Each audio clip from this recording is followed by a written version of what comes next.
Have you wondered what is the best method, the fastest, most efficient way to help beginning readers, typical readers, and struggling readers learn how to read? Well, I have as well, and so I want to share with you what I've learned from the research, along with what I've picked up over the last 17 years of teaching my 7 kids how to read. The science of reading is a large body of research with hundreds of studies gathered over the last 50 years, which helps identify the pillars of reading to be phonemic awareness, phonics, vocabulary, fluency, and comprehension. Today I'm going to share with you how we've implemented these research-proven methods in our own homeschool. I'll share with you about my favorite phonemic awareness activities, how we teach handwriting, the most effective reading programs we've used, how to prevent B and D reversals, how to teach high-frequency words, the importance of read-alouds, my favorite reading apps, and how to improve fluency and motivation in your students. I'll also share what I found helpful with implementing organizational tools to keep things running smoothly in your homeschool. Let's start with phonemic awareness activities. These are things that you could do in the dark. You're taking apart sounds, putting them together, substituting, building the foundation of reading. You're noticing beginning, ending, and middle sounds.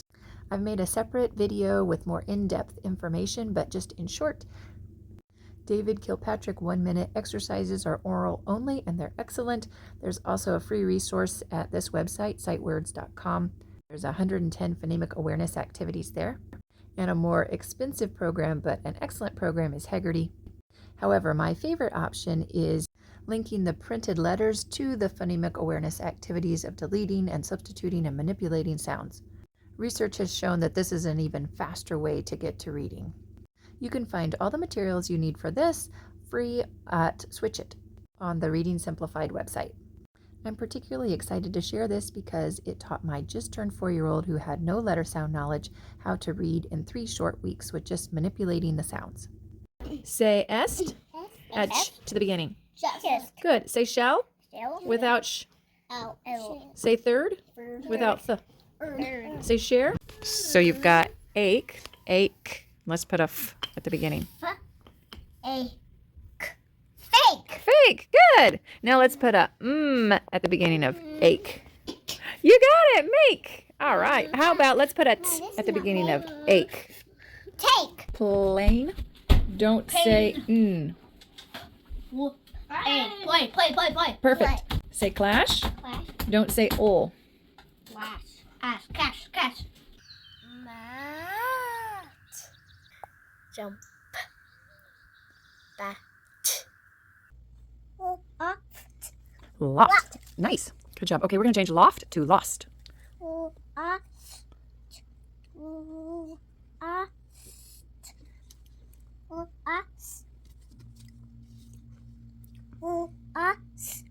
Lost. I got lost in the woods. Nailed it. Good job.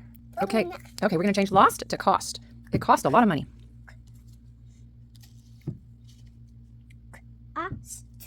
Nice. Cost. Now we're going to change cost to cast. Like if you break your arm, you put a cast.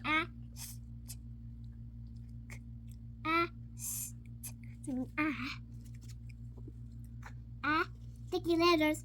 That's right, it's sticky vowels. Stick a word together.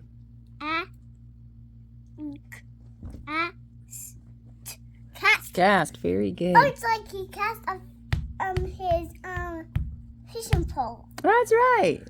That's exactly right. Cast the line. The song she was referencing is from Letter Factory. We're A, E, I, O, U. We're the vowels, we're the glue. Sticky, icky letters, we stick the words together. All of our kids have found this song to be helpful. Until these activities became more natural for me, I would actually write them in the books that we would be reading while we're snuggled up on the couch to remind me to look at the toad and say, what sound do you hear at the beginning of toad? Let's rhyme with toad. Toad, road, sewed, mowed. What else on this page starts with t? What sounds do you hear in toad? T, o, d. When segmenting a word, try to make the sounds very crisp and clean.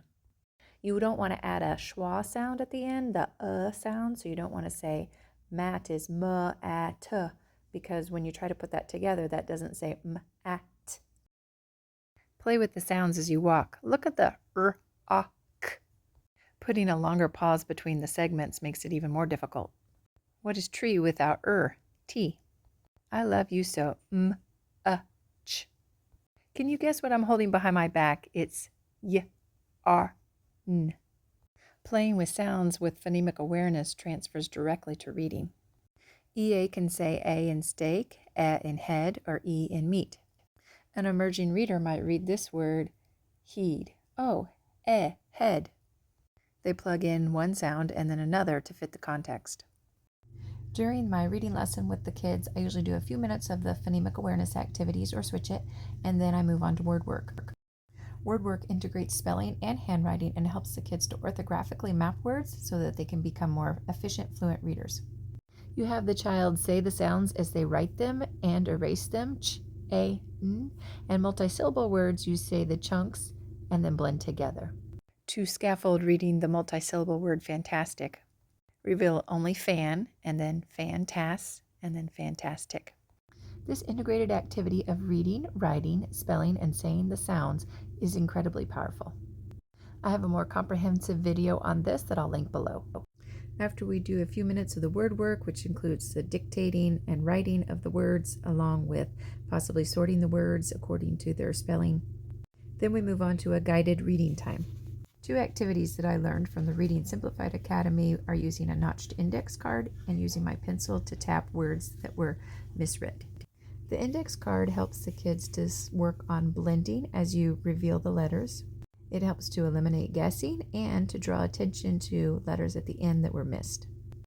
Tapping with your pencil is helpful because it removes your voice, which may be distracting to your child who's trying to decode, and it also specifically targets the area that they missed or inserted a wrong sound. Additionally, if a child misreads a word, you just give them the part that they misread rather than the whole word. So you would say, this part says E, and then they sound out the S, E, L's. Every day we practice rereading a passage for fluency. That means we read through it once and then we practice it again, either reading it into a microphone or recording it with my phone or reading it to several siblings or the dog. The goal is to read it fluently, which the kids know means reading the way that we speak.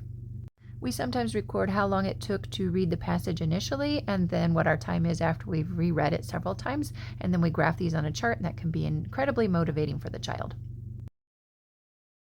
Ideally, high-frequency words, which are sometimes called sight words, should be learned within the context of reading passages. However, if your child is having difficulty, you can implement word mapping. This is where you draw attention to each individual sound, s, e, d. Which letter or letters don't say what you expect? Yes, the AI says S, so this is the part that we're going to have to remember by heart. Write the letters as you say the sounds, k, d. Cover up the word, try to write it without looking, and then check your work. The child can draw the letters as they say the sounds big across the midline of their body on a textured surface, in the sand, with sidewalk chalk. They can tap the words as they say the sounds. They can see them in their mind and try to change the color of the words, especially the unusual part in their minds. I don't generally recommend flashcards, but if you do use them while you're jumping on the trampoline or swinging or racing to them on the floor. A 3-period Montessori lesson would be introducing the sight word with, this is could, and then the next lesson showing several sight words, show me could, and then the third lesson, what is this? Could. If the child is unable to recall, then go back to the second lesson where they would choose the correct one out of multiple flashcards. In the past, I've used these resources, but found that although the kids could remember the cute little stories, they couldn't recall the sight word. All these are optional resources for you, but remember the best way to learn sight words is within authentic text. The first 100 fry words make up 50% of words found in text and publications, so this will really help your child's fluency. If you're interested in apps, this is one I would recommend. It integrates handwriting, which helps the words to stick better. And I love that it places the words into groups of words that are easily confused, and this helps to eliminate guessing for the student. The last part of our reading lesson is a handwriting exercise. Research has demonstrated that letter formation lights up the reading part of the brain. We use handwriting without tears. I have another video on this with more info. I made these page-protected books so the kids can practice letter formation properly. With wet, dry, try method, a student writes the model with chalk, erases it with a wet sponge using proper letter formation, and then writes it again in that model. We use lowercase letters to write the entire alphabet every day, with the goal being to write 40 lowercase letters in 1 minute with proper letter formation. This can transfer over to improvement in reading. Or do you start your letters at the top? If you want to write a letter, then you better remember to start your letters at the top. Vocabulary and reading comprehension are very important in learning to read. These two pillars of reading can be addressed through one powerful activity, reading aloud. Research demonstrates that illustrated children's books use more rare words on average compared to a discussion between two educated college individuals. I love the 5 in a row curriculum or Beautiful Feet for giving me ideas to organically teach kids about the illustrated picture books that we're reading. Jotting down the ideas about geography or science or history that I want to integrate within the book on the book that we're reading helps us to just organically discuss it as we're snuggled up on the couch. Ambleside Online has excellent Charlotte Mason books that are linked to LibriVox recording on their website. We listen to these great books while doing crafts, playing with Legos, or after I've finished read alouds in the evening as the children are falling asleep. Excellent chapter books read aloud can be found on the Mason Reading Room or LibriVox or Internet Grandpa. I simply search for the title of the chapter book with the words read aloud and generally find someone has put in the work to reading it aloud online. I use my phone to record myself reading aloud my kids' favorite read aloud books so they can listen anytime. We also made a video of reading aloud nursery rhymes that my youngest can listen to while she naps. Nursery rhymes are incredibly beneficial for reading foundation as well. Back to Peppery Roll. Yes, sir, be back for my master. While we're snuggled up reading a book, it's good to pause every now and then and ask the kids, what do you think will happen? Do you think this character should or should not have done what he did? What was your favorite character, or who do you relate to the most? Did you like the ending? Would you have written a different one? What if the character didn't do what she did? What might have happened? Would you do what he did, or would you have done something differently? I'm a huge proponent of Charlotte Mason's idea of narration because of all the benefits that it has, and that's simply asking the child to tell back the story in their own words after they're done reading. This helps them to remember the information as well as organize their thoughts and develop the ability to communicate well. Literature-rich curriculums that we've used include Sunlight, Tapestry of Grace, My Father's World, and Charlotte Mason Ambleside Online. I would highly recommend using the book list from either Sunlight or Ambleside. If I come to a place where we're not making good progress and I'm unsure whether it's the child's lack of internal motivation or whether the academic task is too challenging, I will use external rewards to help me differentiate. This might be picking up popcorn or goldfish as they decode the words, or getting to press a noise app button, reading into a microphone, or making a guess at, I bet you can read these 5 words in 2 minutes. Our kids' favorite motivation is getting to earn stars towards minutes on a computer or reading app game. Our favorite apps are Teach Your Monster to Read or Grapho Games. Starfall also has fun activities and games. An effective motivation technique I learned from Ebley and Reading Simplified is the point game. It's helpful for encouraging the habits you want and extinguishing the ones you don't. If the child has a habit of guessing at words by looking at the first letter, such as Jaguar is jacket, then you can start the point game. If you make an attempt to read the words and sound it out, then you get a point. But if you make a guess, then I get a point. If you have any concerns about your kids' left to right tracking or visual discrimination, there's some great games at the iCanLearn.com website, or you can have their vision evaluated. Our kids practice saying letter sounds moving left to right to improve left to right tracking. Let's talk organization, the things I use every day. Group all the materials that you'll need in one bin, basket, or backpack. This includes dry erase markers, whiteboard, and timers. That way you have everything you need at your fingertips, and if you want to do school outside, you just grab and go. This is Mama's off-limits bag that nobody can borrow from. It ensures that nothing is missing when I need it, including paper clips, rubber bands, markers, pencils, and sticky notes. I use sticky notes every day for marking pages where we left off, jotting down the most pressing need, or what we should work on tomorrow. We use visual timers to keep us on task and increase motivation. I use zippered pouches, notebooks, paper clips, and organizers to keep everything where I need. It's not Pinterest pretty, but very practical. A fantastic solution to lost markers we implemented this year was Velcroing the dry erase marker to the organizer. I've also hole punched an assignment notebook and tied it with ribbon to the organizer so it wouldn't be lost. Let's talk about ways to address B and D reversals. You might find introducing Mr. BDIs helpful. You can also show the children how to make bed with your fist. This one's nice because the kids can't reverse them with the two hands coming together. You can draw a belly and a diaper. Integrating Simon Says activities with left and right can be helpful. Touch your left ear, stomp your right foot. Some kids find integrating movement helpful. Stomp your right foot every time you see a D. Stomp your left foot every time you see a B. This correlates with the curve on the bottom. The brain being forced to contrast back and forth with multiple B's and D's on one page can be beneficial. My friend made up this song. Baby B looks like Mama B with no top bump. Little D starts like a C, then has a line on the right. Ask the kids, how did Big B get to be so big? Because he ate little B.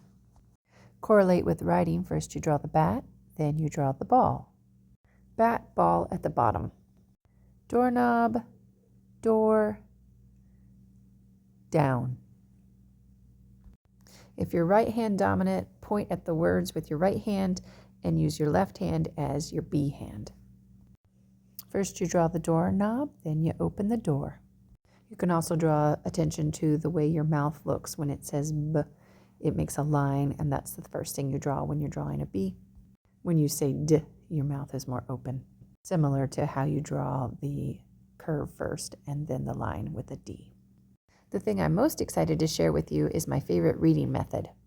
Over the last 17 years, we've used a lot of different things, including 100 easy reading lessons, My Father's World, Sunlight, Explode the Code, All About Reading, Good and the Beautiful. All of these programs have benefits, but the most effective by far has been the speech-to-print approach. All of these programs organize their instruction going from speech to print, and they all have several things in common. English is comprised of 26 letters, 44 phonemes, and 200 graphemes. It takes the child from the concrete known speech to the abstract unknown letters. It takes the organizational system speech that the child already possesses and reveals the code to them in a way that's more efficient and effective. From what I've seen in my own students, from what I've read in the research and heard from thousands of other students, this is a much more effective way to teach reading. I taught our youngest 4 how to read with this method, and we've seen impressive results with all of them. Our struggling reader went from reading 40 words per minute to 80 words per minute in 4 weeks. He advanced from reading first grade text to third grade text in the same amount of time. The things that all speech-to-print programs have in common is they introduce the alphabetic principle, which is letters or pictures of sounds. Sounds are the things we say, which are phonemes, represented by letters, which are graphemes. They prioritize teaching letter sounds over letter names. They do not expect mastery before moving on to new concepts. They teach multiple sounds and spellings at the same time. They focus on spelling patterns rather than spelling rules because our brains are pattern-seeking missiles. And they integrate everything, doing reading, writing, spelling, all at the same time with authentic text. If you're intrigued, check out one of these speech-to-print programs. I highly recommend Reading Simplified Academy. It's an open and go curriculum. It only takes 12 weeks to unlock the whole code. You can join a 1-month membership and have access to all their materials and teaching videos. Ebley has excellent teaching videos and webinars on their website, as well as a standalone curriculum. This book is the basis for speech-to-print and will introduce you to its approach. I've linked another video that goes more in depth into the speech-to-print approach if you're interested. The last thing I want to share are the scaffolds that you can provide and the error corrections you can do during your guided reading time with your child. During this time, you should be choosing very challenging texts that your child couldn't read without your assistance. Research shows that the brain learns best when it is challenged and then succeeds. Therefore, you want to provide an environment where the child can struggle but then succeed with your help. That's going to help the information to stick best. You want to start off with the least amount of help possible so that your child can do the heavy lifting, because the one that's doing the talking and the reading is the one that's doing the learning. If you're the one that's saying the sounds, you're the one that's getting better at reading. So gather these favorite tools and let's get started with some error correction. If the child starts reading here and says Tad, you would simply tap your pencil over the missed letter. If they still can't get it, you might draw a line under the sound. If they say Todd or Tad, you say this says O. They can then sound out T-O-D. If a child misreads this word, you can slowly uncover it. La-e, la-eep, la-eep-d. This is O, snow, bank. Revealing the syllables one at a time can be helpful. If they have a multi-syllable word that they can't get, you start at the beginning, under, understand, understanding. For words that are repeatedly tripping them up, orthographically mapping them can be helpful, saying the sounds k, d, circling the atypical or the tricky part, underlining it, then erasing it, and then filling in the scaffold helps it to stick in the brain. This works wonders even for my teenagers that have words with tricky spellings. But if a child is unable to read the word, doing this will help them to be able to decode the word and read it fluently next time they see it.